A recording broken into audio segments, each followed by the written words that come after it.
Jadi di sini ya.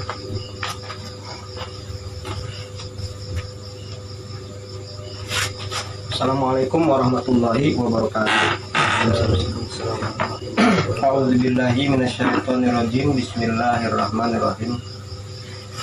Dalam perjalanan studi ini kita sering ngacak ya, tapi nggak masalah. Ngacak dalam arti materinya itu lompat-lompat gitu. Nanti kalau sudah banyak nanti kan terangkai sendiri, maksud saya gitu. Kayak kemarin kan ngebahas An-Nahl, surat ke-16 ayat 84, terus 83, 8, terus surat Al-Qasas ya. Maksud saya nggak masalah. Kayak kemarin kan bahas ini kan, metodologi, sistematika ya kan, melompat lagi. Yang penting itu dipahami ibaratnya apa ya? Ibarat makan lah. Makan itu mau kita ngacak hari ini menunya apa, dia tetap ada pengurainya di sini. Di sistem pencernaan tuh ada tugas-tugas tertentu yang mengurai gitu. Nanti ada yang tugasnya dijadikan sebagai darah, sel-sel daging, dan seterusnya gitu. Ada yang tugasnya mengantarkan ke jantung, ada yang memompa, jantung memompa, diputar lagi menjadi, ada yang menjadi kotoran, ada yang menjadi nutrisi segala macam kan. Itu secara otomatis gitu. Walaupun kita makannya tuh ngacak ya, nggak tersusun. Misalnya hari ini makan kue bolu setengah, nggak penuh makannya, setengah gitu. Tetap aja jadi nanti. Nah, malam ini kita coba bahas surat itu tadi ya, Al-Baqarah 284. Pasti udah hafal ini kan?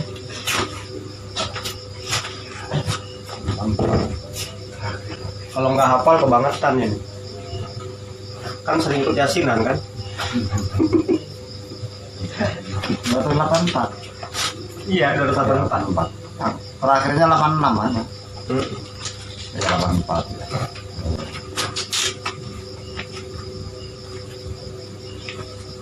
Gimana bunyinya?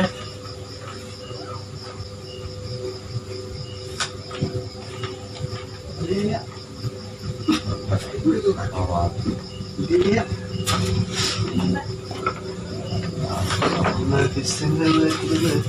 Nah, pintar dong.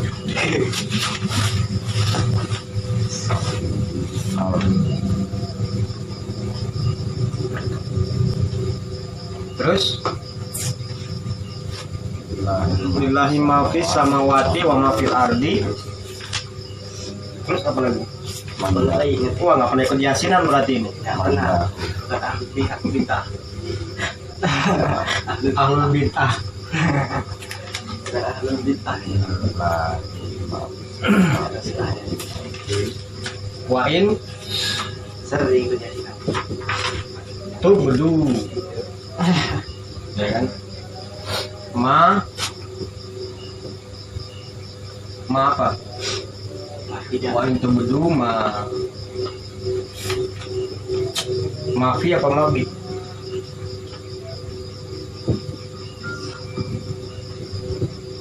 Apa dulu? Mana lagi nih? Lillahi ma fi samawati wa ma fil ardi wa in tubdu ma fi anfusikum au tukhfu, ya kan? Au tukhfu hu. Terus yuhasibukum bihillah. Yuhasibukum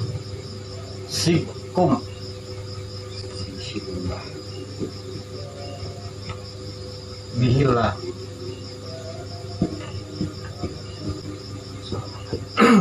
Bihilahnya itu Allahnya itu domah, patah, apa kasroh? Domah. Kenapa dong, Mak? Karena dia subjek ya. Subjek dari yuhasib. Yuhasib kenapa sukun? Kan dari nantilah ya. Lillahi ma fis samawati wa ma fil ardi wa in tubdu ma fi anfusikum aw tukhfuhu yuhasibkum bihillah. Fayal Ayaghfiru liman yasha.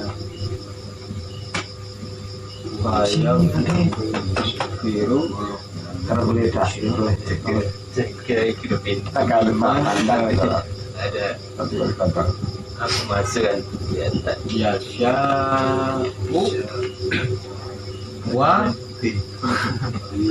yu'adzibu man yasha. yu'adzibu Man yasha. may yasha. Yasha'u. Kalau salah tulis dikoreksi ya. Yu'adzibu may yasha'u wa yaghfiru liman yasha'u wa yu'adzibu may yasha. Wallahu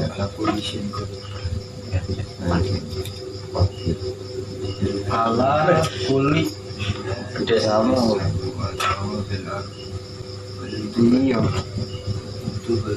Kamu iya. salahnya kamu gede iya nomor kurang atas biru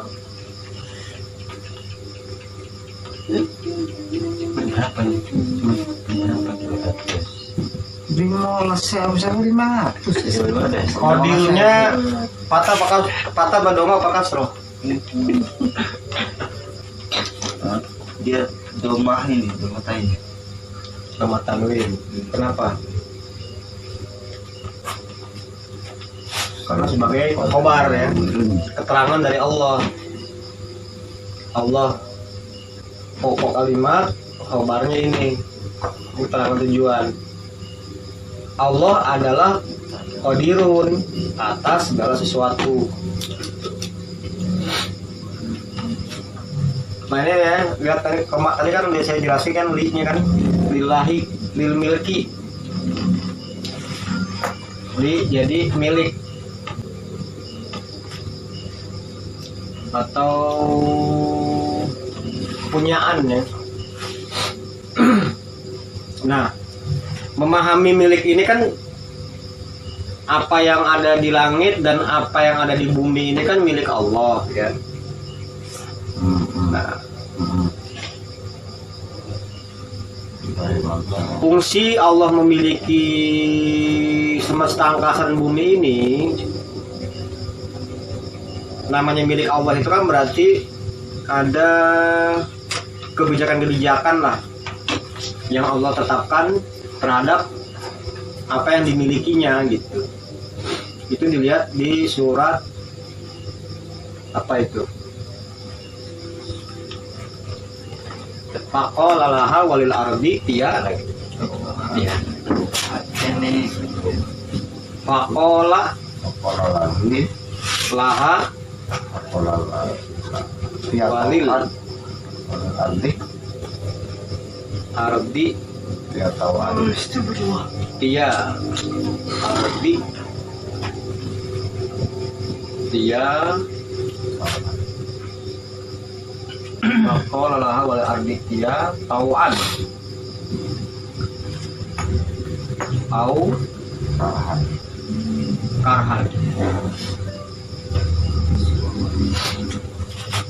Maka dia Allah menitahkannya, menitahkan kepadanya, kepada asama ya, pada langit semesta angkasa dan kepada bumi ini ikhtiar datanglah secara patuh ataupun terpaksa. Kalau secara patuh dan terpaksa berarti mau tidak mau nggak? Ya, maksudnya. Mau tidak mau tidak bisa menolak. Berarti semesta angkasa dan bumi ini tunduk patuh kepada Allah sebagai pemiliknya. Ini berarti tunduk itulah sama dengan menurut kebijakan Allah sebagai pemiliknya sekaligus pencipta ya. Jadi bisa diartikan di sini menurut bukan dalam arti kata kerja ya, tapi dia kata benda sesuai gitu. Atau menurut sini. Kayak kereta berjalan sesuai relnya. Kereta berjalan menurut relnya. Bukan berarti secara kata kerja kereta itu nurutin rel. Itu arti menurut ya. Arti menurut itu tidak selalu menggunakan makna kata kerja, tetapi dia kata penyambung atau kata hubung ya, sesuai atau lain bentuk kata gitu. Bukan kereta itu nurutin rel, tetapi kereta pada tempatnya gitu, sesuai tempatnya. Itu maknai seperti itu. Jangan nanti Al-Quran menurut Sunnah Rasul. Jangan melulu diartikan Al-Quran itu nurutin Sunnah Rasul. Secara praktis Al-Quran diturunkan ketika Rasulullah Nabi Muhammad itu mengalami situasi dan kondisi tertentu, turunlah Al-Quran. Itulah yang disebut Al-Quran menurut Sunnah Rasul. Itu secara praktisnya ya. Secara konsepnya, semua kejadian yang ada di muka bumi ini, baik di semesta angkasa dan di bumi itu, sebelum terjadi pun sudah ada penjelasannya secara konsep. Jadi semua ada dalam konsep itu. Cuman secara praktisnya turunnya itu berangsur-angsur menurut situasi dan kondisi Sunnah Rasul atau Nabi Muhammad ya.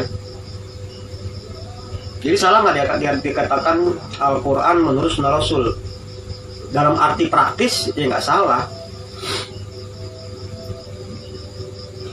Secara praktis ya, karena Al-Quran ada pada Sunnah Rasul. Secara konsep Sunnah Rasul ada pada Al-Quran gitu. Makanya diartikan menurut itu sama dengan sesuai ya. Konsepnya praktis ya. Iya. Konsep Kayak memahami gini loh. Seperti gula dengan manisnya. Secara konsep itu manis ada pada gula. Konsepnya. Tapi ketika kita makan permen, kan praktek tuh, praktisnya kan. Gula ada pada manis. Kita makan permen nih, manis kan? Kita berpikir, ada gulanya ini. Ada gulanya, berarti mengandung gula ini nih, permen ini. Karena merasakan manis. Itu praktisnya itu. Kalau konsepnya mah manis ada pada gula. Praktisnya gula ada pada manis gitu. itu konsep dengan konsep dengan praktis ya. Iya, konkretnya itu beda. Kalau konkretnya itu Quran ngikutin kemauan manusia. Konkretnya Allah ya. Konkretnya ya. Prakteknya atau kenyataannya gitu. Allah nurutin maunya manusia. Kalau konsepnya sebelum manusia punya mau atau punya tidak mau, itu ada semua dalam ajarannya, konsepnya gitu. Sebelum terjadi sudah ada. Sebelum itu semua terjadi sudah ada lebih dulu di konsepnya, di rancangannya gitu. Nah, begitu mau digelar, begitu hendak digelar dan digelar, itu nurutin maunya manusia gitu. Ya kayak innallaha la yughayyiru ma biqaumin hatta yughayyiru ma bi anfusihim. Sebelum ada kejadian itu kan sudah ada itu kalimat itu gitu. Ya kan? Begitu ada orang mau memperbaiki baru Allah memperbaiki gitu. Begitu ada orang yang mau memperbaiki keadaan baru Allah mau memperbaiki keadaan. Berarti Allah ngikut manusia kan? Konkretnya.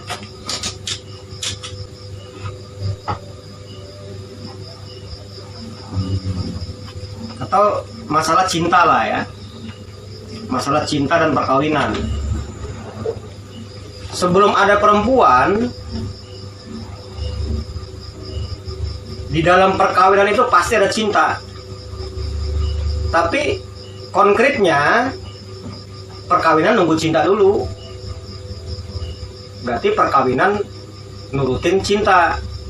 Makanya ada ucapan, saya tidak akan menikahi kamu sebelum saya mencintai kamu. Gitu. Berarti cinta dulu, baru ada perkawinan. Itu konkretnya. Berarti perkawinan menurut cinta. Konsepnya cinta itu ada dalam perkawinan. Berarti cinta menurut perkawinan. Itu memahami takdir itu begitu. Nanti di Qadirun itu. Mudah-mudahan saya nggak salah menjelaskan ya. Iya. Jadi memang kepastiannya itu sudah ada. Iya, itu sebelum semua terjadi, itu rancangan kepastian sudah ada. Nah, itu konsep itu. Konsepnya itu. Sebelum ada itu sudah ada konsep dulu gitu. Ya. Nanti kehidupan ini. si Mas Slamet mau begini, nanti akan terjadi begini, kalau begini maka akan begitu terus gitu. Itu sudah ada duluan gitu. Berarti kan semua itu menurut konsep. Benar ya? Itu secara konsep. Begitu konkret pelaksanaan konsep ini ngikutin pelaksana gitu. Maunya apa diturunin, kejadiannya apa turunin. Berarti konsep menurut praktek ya.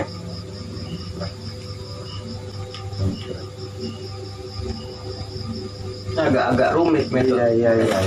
Bicara takdir itu.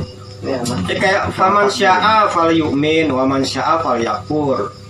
Siapa yang berkehendak iman maka imanlah dia. Siapa yang berkehendak kufur maka kufurlah dia. Berarti secara konsep sebelum itu ada, sebelum orang-orangnya ada yang mengerjakan itu, konsepnya begitu. Sudah ada duluan kalimat itu gitu. Begitu dilaksanakan berarti Allah ngikutin mereka. Kalau manusia berkehendak iman ya Allah nurutin iman. Kalau manusia berkehendak kufur Allah ngikutin berkehendak kufur gitu. Jadi gampang sebenarnya, konsepnya itu simpel ya. Hanya cukup memahami kemana tataran konsep, mana tataran praktis gitu. Jangan nanti masa Al-Quran menurut sunnah Rasul berarti Al-Quran tuh nurutin sunnah Rasul dong. Secara praktis ya iya lah. Secara praktis. Ya. Dalam arti kan Al-Quran ada pada tiap-tiap sunnah Rasul gitu.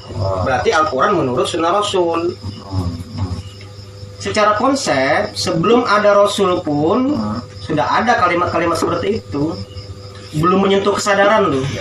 Konsep kan itu kan gambaran-gambaran, susunan perilaku-perilaku, pikiran itu sebelum pindah ke hati manusia, sebelum dijelmakan itu sudah ada duluan gitu sebagai rancangan tadi.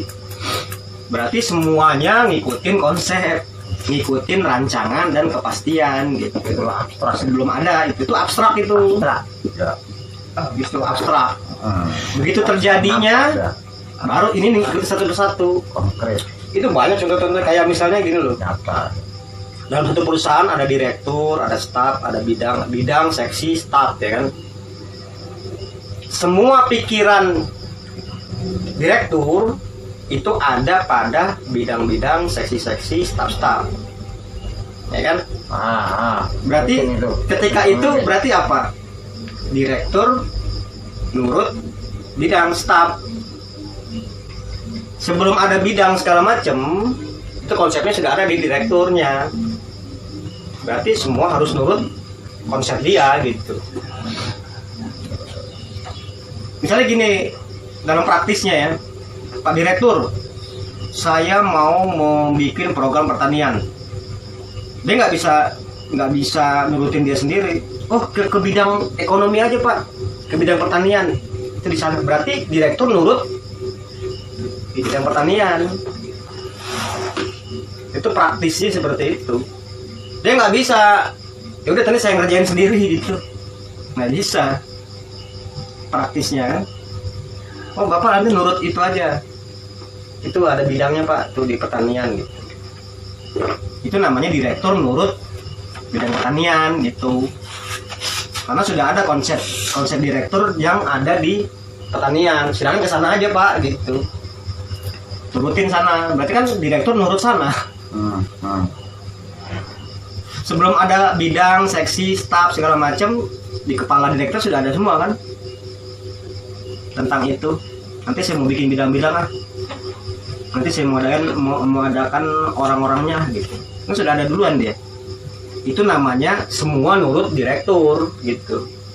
Begitu dia mulai mengadakan bidang kabit, seksi, staf-staf, baru dia nurutin maunya si bidang-bidang tadi gitu. Kamu ijazahnya apa? Oh, insinyur pertanian. Oh, berarti kamu di pertanian. Nurutin kan? Nurutin nggak itu?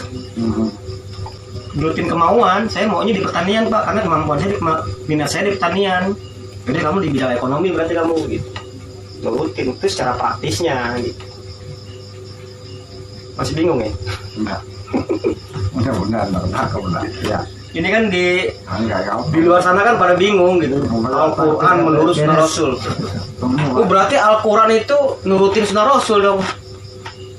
Kok bukannya sunnah Rasul menurut Al-Quran gitu? Ya dua-duanya bener. Masih dua-duanya bisa. Begitu.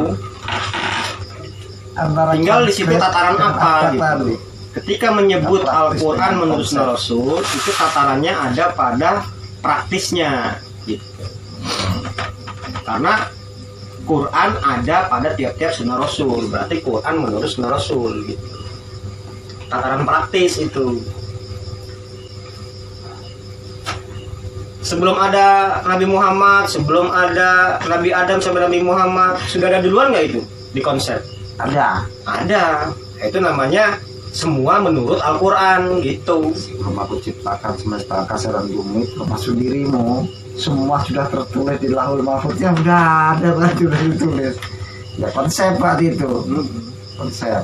Itu bukannya saling bertentangan ya, tetapi itulah sistematik penjelasan. Ada klasifikasi, ada spesialisasi. Banyak orang itu ya menganggap, terutama kalangan ateis ya, banyak menganggap Quran ini banyak yang bertentangan gitu. Karena memang banyak kalimat dikotomi ya. Tahu nggak kalimat dikotomi? Dua kalimat yang berbeda dan saling bertentangan gitu. Kayak gini kan saling bertentangan nih. Fayakfiru lima yasha wa yu'adzibu ma yasha. Dia mengislah bagi siapa yang menghendaki. Dia juga mengazab siapa juga yang menghendaki. Kok Allah menghendaki dua-duanya gitu? Kok saling bertentangan dong berarti? Allah pelan-pelan gitu. Allah pelin-pelan. Berarti maunya nih Allah nih apa kehendaknya nih? Kalau nggak bisa maafin. Nah itu kan harus dilihat dari ayat-ayat lain. Baru nanti setelah lihat ayat-ayat lain, terjadilah satu sistem penjelasan yang biasa kita sebut itu sistematika ya. Ilmunya bernama, cabang ilmunya bernama sistematika. Susunan penjelasan yang seperti itu disebut sistematis ya. Sifatnya sistematis. Susunan yang seperti itu dinamakan sistematik. Jadi adanya sistematik itu karena ada kerja klasifikasi dan spesialisasi. Jadi tidak bakal ada yang namanya sistem kalau tidak ada klasifikasi dan spesialisasi. Itu rumusannya begitu. Klasifikasi.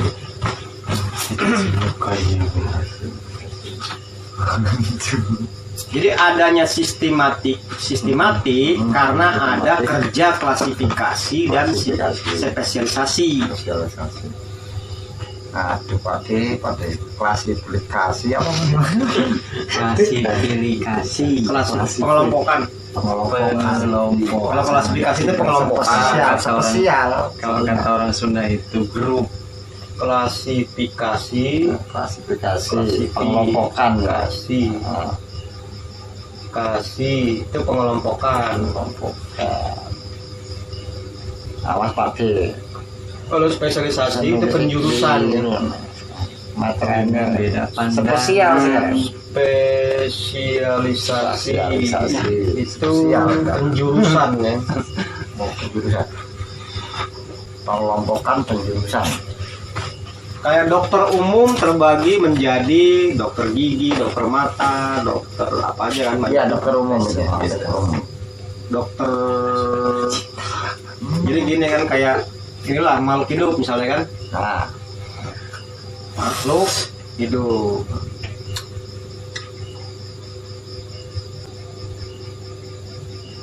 Ada hewan, ada hewan, ada tumbuhan, hewan, ada manusia. manusia, hidup semua itu.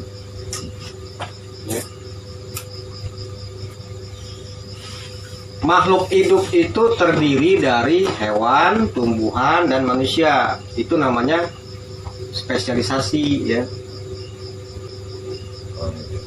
Spesialisasi. Spesialisasi. Hewan, tumbuhan, dan manusia itu adalah kelompok makhluk hidup.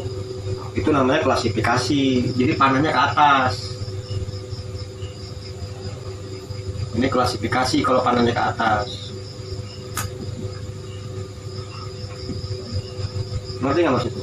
Beda panah aja dia. Ulang lagi. Makhluk hidup itu terdiri dari hewan, tumbuhan, manusia. Itu kerja spesialisasi. Itu kerjanya, cara kerjanya seperti itu, menjuruskan kan dia.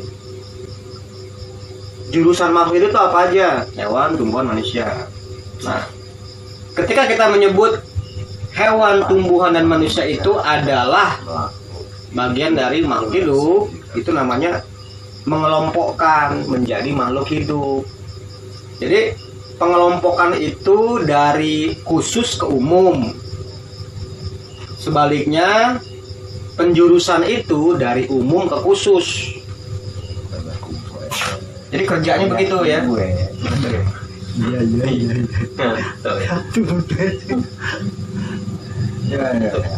Tahu. Itu yang induktif ya.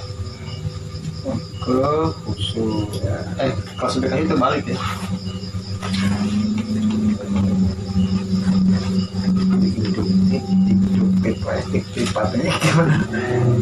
Indusif Dari khusus ke umum. Kalau sekarang dari umum ke khusus. Dari umum ke khusus. Dari umum ke khusus ya, salah. Dari umum ke khusus. Sosial. Itulah kerja spesialisasi. Dari umum ke khusus. Klasifikasi atau pengelompokan dari khusus ke umum. Itu dalam Al-Quran pasti ada kerja begini. Setiap penjelasan itu selalu ada kerja ini, dua ini. Dan makanya yang kemarin kita bahas kan sistem.